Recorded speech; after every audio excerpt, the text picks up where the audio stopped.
Muy buenos días, querido octavo básico. Vamos a comenzar con la clase número 23, iniciando una nueva unidad que lleva por nombre a descubrir lo elemental. El día de hoy vamos a ver los componentes de la materia. El propósito de esta clase es conocer y diferenciar los modelos atómicos descritos por diferentes científicos. Lo primero que tenemos que saber nosotros es que la materia es todo lo que nos rodea, ¿ya? Y está formado por partículas que son elementales, ¿ya? Que lo constituyen, ¿ya? E incluso nosotros mismos estamos formados por estos elementos, ¿ya? ¿Y qué son estos elementos? Lo que ahí aparece, ¿ya? Ese es un átomo, ¿ya?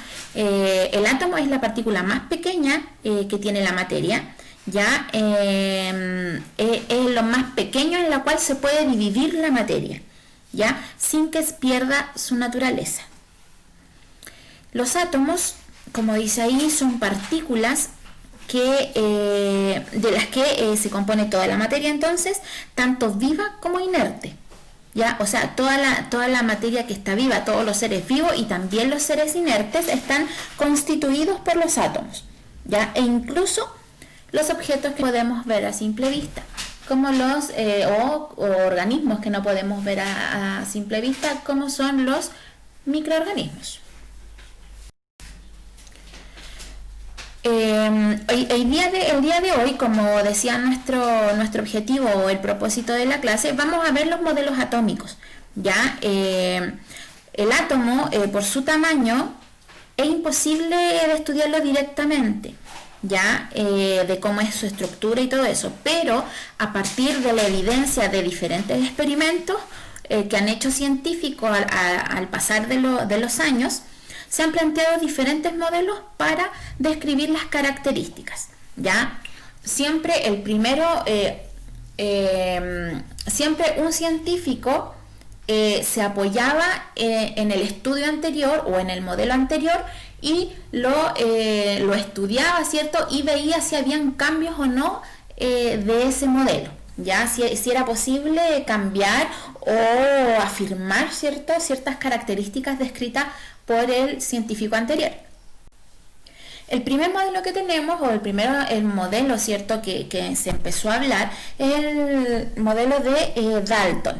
Ya, Dalton fue un científico, ¿cierto? Ahí están los años en que vivió, del 766 al 1844. Él, en el año 1808, ya dijo que los átomos eran similares a esferas lisas, tal cual aparece esa imagen que aparece ahí. Era una esfera, entonces, que no se podía dividir en partes más pequeñas. Ya, él fue el primero que dijo que los átomos no pueden dividirse en algo más pequeño, o sea que eran indivisibles, como se le llama. Luego tenemos, ¿cierto?, después del pasar el tiempo, casi 100 años, fíjense bien, porque ahora en 1904 Thomson ya planteó que el átomo era una esfera, pero que tenía una esfera con carga positiva, ya toda la esfera es carga positiva, y que además tenía cargas negativas insertadas en él, ¿ya? Y así explica o dio como a entender que empezó a hablar acerca de que los átomos son neutros, ¿ya? Tiene que ver con la neutralidad eléctrica, tiene las mismas cargas positivas, ¿cierto?, que negativas. Este modelo se le llamó budín de pasas, ¿ya? ¿Por qué? Porque parece como si fuera lo mismo que fuera como un queque, pero de forma esférica, ¿cierto?, con chispas de chocolate o pasas en este caso, ya incrustadas, ya es algo parecido, por eso se le llamó modelo budín de pasas. Años después, ya Rutherford, que el caballero que se encuentra en esa imagen, en 1910, propuso que el átomo está formado por dos regiones, ¿ya? Él empezó a hablar acerca de la palabra núcleo, ¿ya?, donde se alojan las partículas positivas, y habló de la corteza, que es donde se encuentran las partículas negativas, y estas negativas se encuentran girando alrededor del núcleo, así como en el sistema solar los planetas giran alrededor del Sol. Algo muy similar ocurre en los átomos, ¿ya? Las partículas positivas en el medio, ¿cierto?, en el núcleo, y las negativas dando vueltas, ¿cierto?, alrededor de él por esos caminitos que se encuentran ahí, como aparece en la imagen. Luego, Born, ya estos científicos obviamente muchos de ellos se conocieron, sobre todo Rutherford y Thomson, ya incluso muchos de ellos colaboraron en cada uno de los descubrimientos que iban haciendo cada uno de ellos. Ya en 1913 Born ya dijo que las partículas negativas del átomo se ubican, ¿cierto?, y además giran en regiones fuera del núcleo, pero empezó a hablar de órbitas, ya no parecidas a las que habló Rutherford. Ya el de Rutherford era como un modelo planetario, ya así como les dije yo del sistema solar, pero en el caso de Born dijo que eran órbitas, ya que eran de esa manera, ya, y cada órbita presenta un nivel de energía diferente. ¿Ya? En cada orbital se encuentran una cierta cantidad de electrones, ¿ya? Obviamente en la parte interna, en el núcleo, se encuentran las partículas positivas, y las partículas negativas, que son los electrones, ¿cierto?, se encuentran en las órbitas, ¿ya? Y estas órbitas tienen energía. Entre más cerca del núcleo, menor es la energía, o sea, mayor va a ser la energía o la cantidad de electrones que se encuentran en la órbita. Entre más lejos, más electrones, ¿ya? Obviamente la cantidad de electrones va a depender del átomo que sea, ya, del tipo de átomo, porque hay átomos que tienen pocos electrones porque tiene pocos protones. Ya recuerden que un átomo siempre tiene que ser neutro, ¿ya? Por lo tanto, dependiendo del tamaño o de la masa atómica, que nosotros después vamos a reconocer ese término, dependiendo del tamaño del átomo, va a ser la cantidad de electrones, ¿cierto?, y de protones que pueda tener aquel átomo, ¿ya?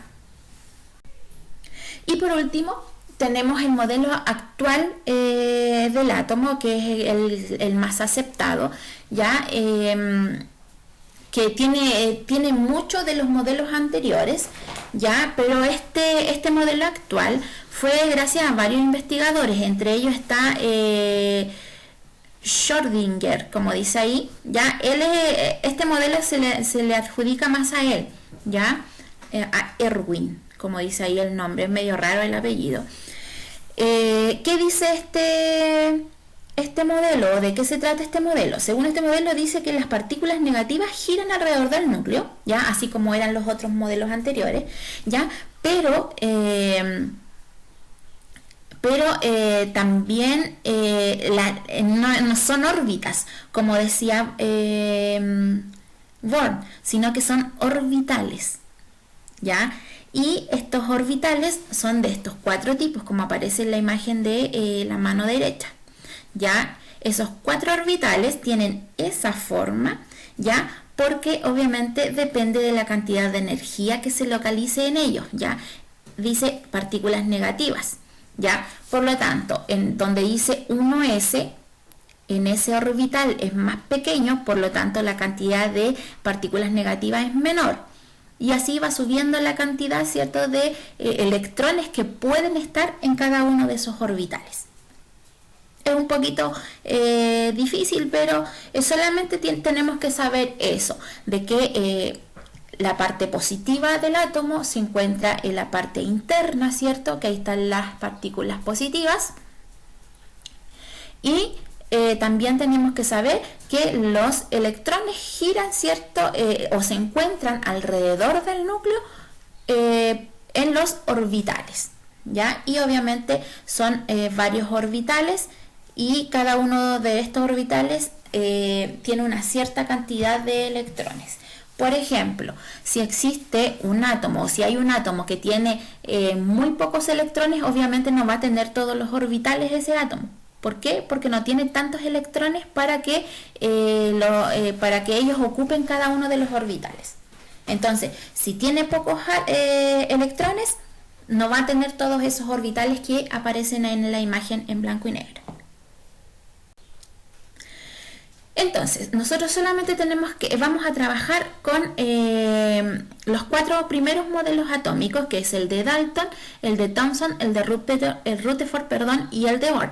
¿Qué van a hacer ustedes? Van a copiar esta tabla, la van a hacer en su cuaderno y luego van a comparar cada uno de estos modelos, ¿cierto? Que vimos en la clase, los 4 primeros, indicando las características de cada uno. ¿Ya qué características tiene la de Dalton, el modelo de Thomson, el de Rutherford y el de Bohr? ¿Qué partículas componen al átomo? ¿Ya? Por ejemplo, Dalton no habló de algo positivo y negativo, solo habló de una esfera. ¿Ya? En el caso de Thomson habló de una esfera positiva con incrustaciones de partículas negativas o de elementos negativos. ¿Ya? Y así. Y abajo dice, ¿a qué se parece? ¿A qué se parece el modelo de Dalton? A una pelota. ¿Ya? El modelo de Thomson, ¿ya? El de Rutherford o el de Bohr. Solamente eso, algo muy poquito, muy pequeño. Y eso, ya en la otra clase vamos a ver las características de los átomos y cómo se conforman. Y eso sería todo. Un abrazo a cada uno de ustedes, que se encuentren muy bien.